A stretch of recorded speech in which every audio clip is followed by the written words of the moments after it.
Conhecimento estético, segmento 7. Vimos no segmento 6 anterior a este a cronologia das ideias estéticas sobre a arte no Ocidente. Neste segmento 7, vamos replicar essa cronologia, mas utilizando as obras de arte nessa sequência.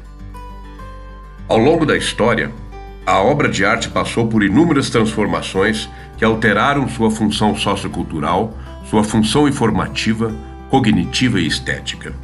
Vale a pena percorrer ligeiramente os principais períodos históricos, tendo em conta as transformações que as obras de arte sofreram até alcançar o nosso tempo. O que hoje consideramos como obra de arte tem um viés antropológico. Melhor dizendo, a antropologia considera a cultura toda e qualquer atividade, instrumento, ferramenta ou simples alteração do meio ambiente realizada por um ser humano. No passado longínquo, aquilo que hoje chamamos de arte não tinha o mesmo nome, nem servia aos mesmos propósitos que consideramos no presente momento. Tudo o que fosse produzido pelos humanos desde a pré-história foi considerado arte justamente por ser uma produção cultural, no sentido que os antropólogos dão às atividades humanas. Por exemplo, desenhos, pinturas e baixos relevos encontrados nas cavernas onde habitavam os seres primitivos podem ser considerados como as primeiras obras de arte, mesmo nós sabendo que o principal motivo daquelas figuras não foi artístico. Nas cavernas onde habitaram humanos primitivos, as pinturas, desenhos e baixos relevos tinham a função de comunicar ideias, num tempo em que não havia escrita para registrar as narrativas e os nomes relevantes para aquelas culturas. É fato que a imagem suscita muito mais interpretações do que as palavras, o que permitiu aos arqueólogos e antropólogos descobrir muitas características daqueles povos primitivos ao interpretarem aquelas imagens. Entretanto, não se pode dizer que os humanos primitivos estavam fazendo arte quando gravavam aquelas formas nas paredes das cavernas. Em todo caso, além das linguagens, ali também teve início a atividade artística, que irá se aperfeiçoar ao longo do tempo. A humanidade não nasce racional, mas estética. As informações que permitem nossa sobrevivência no início de nossa espécie têm caráter experimental e perceptivo. Só com o tempo e a constituição de símbolos, as primeiras bases das linguagens começaram a surgir. Os dois fundamentos da cultura começam a se firmar nas sociedades primitivas a partir do mito e do rito. O mito é uma palavra grega que significa narrativa, conto, lenda. Na época da oralidade primária, período em que a linguagem verbal ainda não dispunha de uma escrita, grande parte do conhecimento era transmitido pela fala e recebido pela audição. Este é o tempo do mito, em que as histórias lendárias são contadas para as gerações com a tarefa de oferecer às pessoas uma identidade cultural, uma origem e um destino comum no interior das tribos que organizavam a vida social de seus membros. Juntamente com os mitos, surgem também os ritos, ou rituais, com a função de organizar o lugar e a atividade dos corpos humanos em determinada atividade litúrgica. Liturgia é o conjunto de gestos e comportamentos deliberados que acompanham um mito, isto é, uma narrativa acerca de um mistério. Os rituais são gestos realizados em determinada ordem, ao fim dos quais se obtém uma graça ou uma autorização. Esses gestos são sedimentados pela tradição do ritual, tornando-se simbólicos para dar significado e sentido às partes da vida humana. Exemplo disso são os rituais de batismo, casamento, morte, entre outros, que marcam com gestos, palavras de ordens e outros símbolos a passagem de uma condição pessoal ou social. Mitos e ritos, ou seja, narrativas e gestos simbólicos, são a origem do teatro, uma das mais complexas formas artísticas já existentes entre os gregos antigos. Mitos, ritos e símbolos são os elementos básicos e fundamentais da primitiva organização do conhecimento humano. O símbolo, que significa etimologicamente a junção de uma forma com um conteúdo definido, está na base das lógicas semióticas, das estruturas linguísticas e comunicativas da cultura humana. Símbolo é o nome antigo do que hoje entendemos por signo. Todo símbolo é uma imagem que guarda significados com o tempo, a partir de sua utilização para representar uma ideia, um conceito, um sentimento para um grupo de pessoas. Todo símbolo é uma criação coletiva, na medida em que se torna uma referência comunitária acerca de alguma ideia ou coisa. Desse modo, a arte nasce a partir da técnica de construção de símbolos coletivos desde o início de nossa existência como espécie. Nos próximos slides, vamos experimentar a passagem de várias modalidades de obras de arte visuais como um exemplo da evolução da arte desde os antigos até o nosso tempo. Vamos verificar que a arte nasce como um recurso estético auxiliar da narrativa verbal, principalmente após o surgimento das escritas. O uso de recursos estéticos, juntamente com o texto verbal, tem o propósito de reforçar o entendimento da narrativa, assim como proporcionar mais atenção do leitor acerca da história ali registrada. Vejam o caso dos murais egípcios. Muitos deles foram construídos para narrar as vitórias e conquistas dos faraós contra seus inimigos, detalhando os acontecimentos que se sucederam em batalhas e negociações diplomáticas. Na figura do mural, que se encontra neste slide, podemos verificar algumas características e técnicas comuns empregadas em quase todas as ocasiões. Os baixos relevos e pinturas que acompanham os textos hieroglíficos não têm caráter naturalista. Suas figuras têm tamanhos diferentes, não porque eram mais altas ou baixas, mas por conta da hierarquia aristocrática entre elas. Notem que o faraó aparece maior que sua rainha, que por sua vez é maior que as servas. Talvez uma das poucas concessões ao naturalismo seriam as peles dos homens mais morenas que a das mulheres, talvez devido ao fato dos homens egípcios trabalharem mais ao sol e suas mulheres trabalharem mais ao abrigo do lar. Existe um grau informativo nessas pinturas e baixos relevos, porém o simbolismo dos corpos, seus tamanhos, posições, gestos e posturas é mais forte do que um eventual realismo das imagens.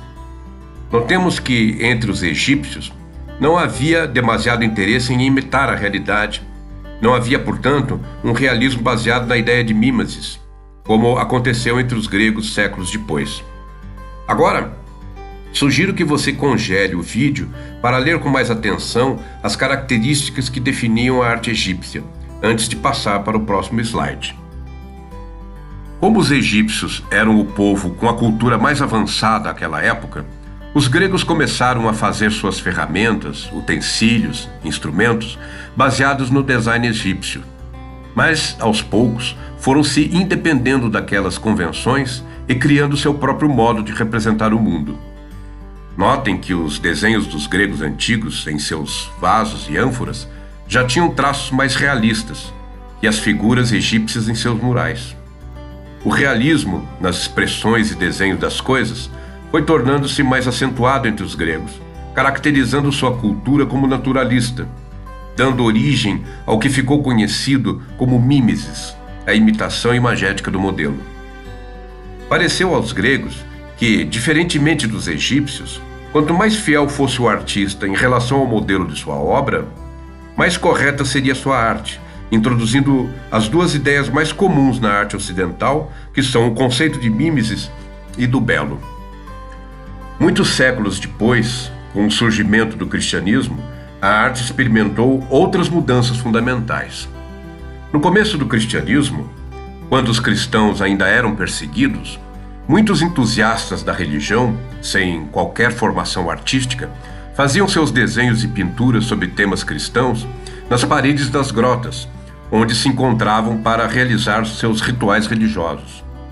Essas pinturas e esculturas religiosas inauguraram o que depois ficou conhecida como arte grotesca, isto é, realizada nas grotas e grutas onde os cristãos se escondiam da perseguição. Dali surge uma tradição artística que, de fato, parece com um retorno aos antigos egípcios, quando, novamente, a arte não vale mais por si, mas pela mensagem religiosa que transmite aos que admiram-na. Até o termo grotesco ficou conhecido como alguma coisa mal feita ou realizada apressadamente, sem o devido esmero. Isso se deveu ao fato de que os artistas cristãos não tinham treinamento técnico, como também pintavam nas cavernas em condições nada apropriadas para realizar suas obras. Podemos ver nesses quadros que aparecem no slide a despreocupação com a perspectiva, as proporções e as relações entre os corpos. Não se encontra nessa arte qualquer esmero com relação à forma material, mas apenas o cuidado de transmitir a mensagem religiosa, em função da qual a obra foi criada. No quadro à direita de Giotto, não se vê muita atenção ao realismo das formas, das proporções, porque o que importa é o simbolismo da representação, e não sua obediência a uma certa verossimilhança com a natureza do ambiente. No entanto, com o período renascentista, nasce novamente o interesse na boa proporção, na boa representação das formas, tanto naturais como humanas. Mas aqui, o mais interessante é perceber a passagem do tempo e as alternâncias de pensamento e sentimento com relação à arte. Desde a Renascença até meados do século XIX, com o romantismo em retirada, a arte ocidental viveu uma gangorra que ora tendia para o racionalismo, ora se desviava para o sensualismo. A começar pela Renascença, que foi um período onde tem início um humanismo racionalista, produzindo uma arte que vai respeitar o método, as proporções, a harmonia e o ritmo da natureza e da realidade. A mimesis greco-romana retorna com tudo. Em seguida, após certo cansaço com tanto método e tanta racionalidade, aparece o barroco. A própria palavra barroco é bem apropriada, porque ela significa uma pérola defeituosa, uma pérola cuja esfericidade não é perfeita. Mas isso resume muito bem o que pensavam e sentiam os artistas barrocos. Eles viam o mundo com muito mais realismo do que os renascentistas, que deitavam suas réguas sobre a realidade e a representavam com medidas perfeitas e exatas. Para os barrocos, o mundo não é perfeito. Suas proporções não são apenas aproximadas, como também não são exatas. De modo que a arte barroca preferiu dar ênfase nos sentimentos a serem despertados pelas obras de arte do que à perfeição de seus traços ou à obediência a cânones racionalistas, muito mais abstratos para representarem as inconsistências das formas mundanas. Entre os séculos XVIII e o século XIX, ocorre outra reviravolta entre concepções quase opostas de arte. Depois dos exageros do barroco e do rococó, retorna outra vez a ânsia pelo método, pela racionalidade, pela lógica das formas exatas, quando emerge o neoclassicismo, cujo nome já reflete o desejo pelo clássico, pelo sublime, pela superioridade da razão. É o tempo do iluminismo. O neoclássico nas artes corresponde ao império do racionalismo no pensamento e na política. A deusa razão triunfa na Revolução Francesa, a literatura exalta a igualdade dos direitos dos homens. É o tempo de Rousseau, Diderot, Voltaire e Kant. Em seguida, após essa overdose de racionalismo proporcionado pelo caráter neoclássico, o Ocidente se cansa de toda a ordem e progresso, caindo para o oposto da paixão e da folia dos sentimentos, dando curso ao romantismo. Os românticos, à semelhança dos barrocos, não se importam tanto com a medida justa. O que eles querem mesmo é a desmedida das paixões e a voz do coração à frente do batalhão de artistas que vão desfilar suas dores e amores em obras de arte sentimentais, revolucionárias, populares e anticapitalistas. No entanto, nesse mesmo século XIX, a sociedade ocidental chafurda em sua crença cientificista, sonhando com a abolição das classes sociais a partir do trabalho mecanizado dos robôs. Aparecem, com o desenvolvimento tecnológico, os aparelhos fotográficos, fonográficos e cinematográficos, causando tremendas ondas de choque no pacato mundo dos intelectuais e literatos. Tem início a agonia do mundo baseado na tipografia gutenbergiana. Outras linguagens do conhecimento ganham sua grafia com a invenção das fotografias, dos discos, dos filmes. O modernismo aparece para dar conta dessas transformações tecnológicas que deixou o romantismo falando sozinho em sua bucólica chácara, perdido entre patinhos feios e ovelhinhas branquinhas. O modernismo se abate sobre as tradições milenares da arte ocidental e se parece com um apocalipse estético, que se alia à ciência, à filosofia e à tecnologia para extinguir o restinho de inocência e ingenuidade que ainda resistia nas hostes românticas. Desde fins do século XIX até fins do século XX, o modernismo existiu, sobrevivendo às diversas metamorfoses que se abriram em seu movimento, com nomes os mais estranhos. Tivemos, por exemplo, neoimpressionismos, fauvismos, cubismos, expressionismos, dadaísmos, construtivismos, surrealismos, expressionismos, arte pop, minimalismos, arte conceitual, performance, instalações e um número interminável de outras manifestações híbridas e transversais, todas elas desfrutando de uma liberdade jamais vista ou experimentada na história da arte humana.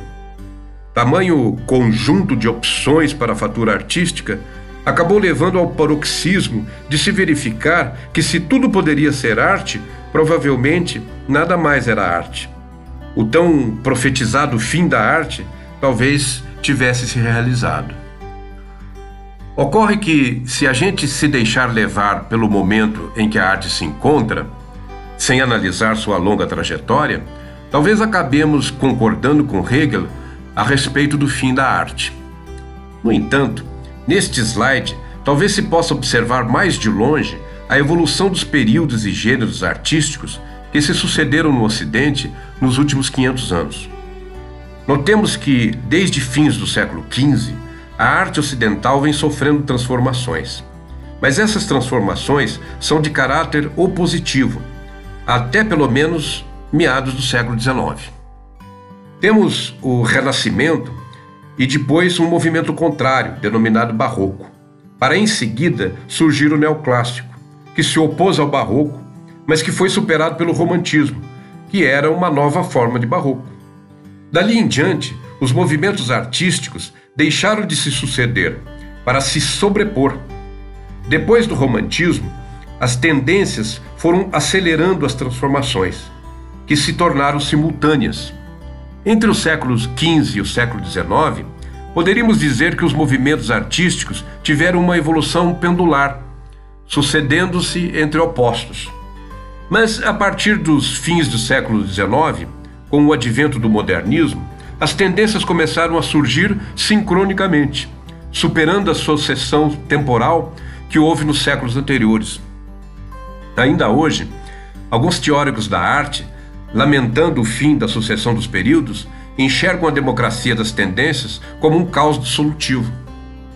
No entanto, o que precisamos mesmo é de algumas teorias da arte que aprendam a conviver e pensar segundo o caos criativo das tendências que se sobrepõem a outras tendências, num ambiente criativo que não precisa obedecer a cânones, nem talvez aos teóricos da arte.